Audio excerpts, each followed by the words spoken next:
What's going on, everyone? It's time for another film review. Today we're going to talk about a comedy called Election. It was released by Paramount Pictures May 7th, 1999, and it was produced by Van Toffer. Written by Jem Taylor and co-written and directed by Alexander Payne. And it stars Matthew Broderick as a teacher. But Alexander Payne has also done other films like Sideways, Nebraska, Downsizing, and The Descendants, to name a few of them. This had a budget of $17.2 million, and it was a box office blunder because it only made $8.5 million.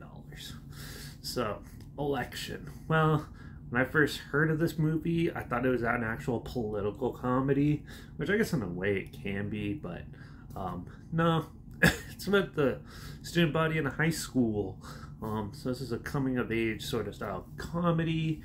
It also stars Reese Witherspoon as well, and a couple other people.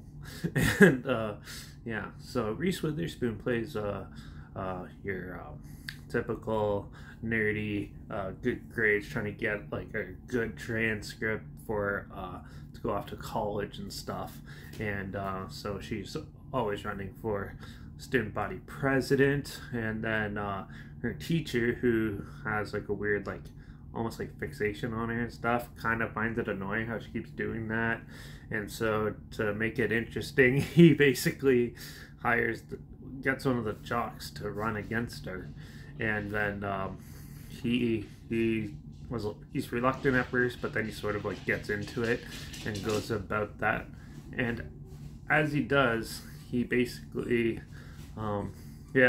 disrupts her way of doing things, and it causes her to get a little jealous and mischievous and stuff. So she goes and tries to sabotage it a bit, and then tries to do things differently. Meanwhile, the jock's sister also subsequently accidentally ends up running for president because she just doesn't care and wants it to go away.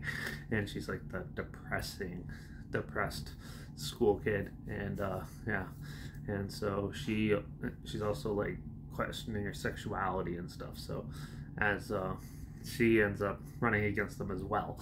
So they have this weird trifecta of like people running for school president. And then while all this is going on, the teacher, played by Matthew Broderick, is having troubles at home, and ends up getting like divorced and just living out of his car and stuff, and going the darker way and stuff, and trying to make ends meet at the same time. This is an amusing, weird comedy.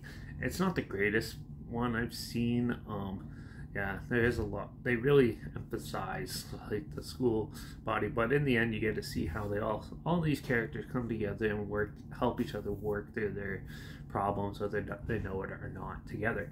And it's kind of a interesting little film to see how they do that, because it starts off with your standard like not high school nonsense and stuff, like kids lying, saying that they didn't tear down the posters or something like that, and then in the end it kind of comes full circle, and you can sort of see how each one is good, and they represent a lot of good different types of like people and students and things like that. There's people I can relate to in this film, and then there's also ones that I'm very familiar with in this film as well. So I thought it was a pretty amusing comedy. Some of the jokes might not hit as well, and some of it might not be for this demographic anymore, but it's still an amusing one. A lot of people, some people also say this is sort of like a sequel to Ferris Bueller's Day Off. I don't think so, but there is some quite similarity. So if you like Ferris Bueller's Day Off, it's the same sort of humor and stuff as this, just not to the John Hughes caliber. And but it's still a decent comedy, but definitely nothing above and beyond or anything crazy. I just think it's a good standard coming of age comedy with some good jokes and some jokes that either don't land or just don't work well these days. So with that, I'm going to give Election a 3.5 out of 5. It's amusing, it's fun, it's a good popcorn flick for the nowadays anyways. So if you get a chance, check it out. Like always, the trailer's linked down below if it sounds like something you're interested in. You can check it out down there. Also, while you're down there, make sure you check out my Instagram. It's linked down there because that's where I post clips of films I'm going to review in the future. All my story. There's other film title hashtag and subgenre film hashtags, so aware of it. And my Letterbox is also linked down below at David P Reviews. That's where I post my first star rating right after watching the films. So follow me on one of those two platforms. Stay on the loop of this channel. Like this video, share it so more people are aware of it, comment your opinions of the film down below as well if you have any, and also if you have any other films or film franchises in any genre that you want to hear my opinions on in the future, comment those down below too. I'll try my best to get them as soon as I can, and if I can find them. So yeah, make sure you subscribe because hopefully you find something weird, obscure, and odd that you probably never thought of checking out together, somewhat like this.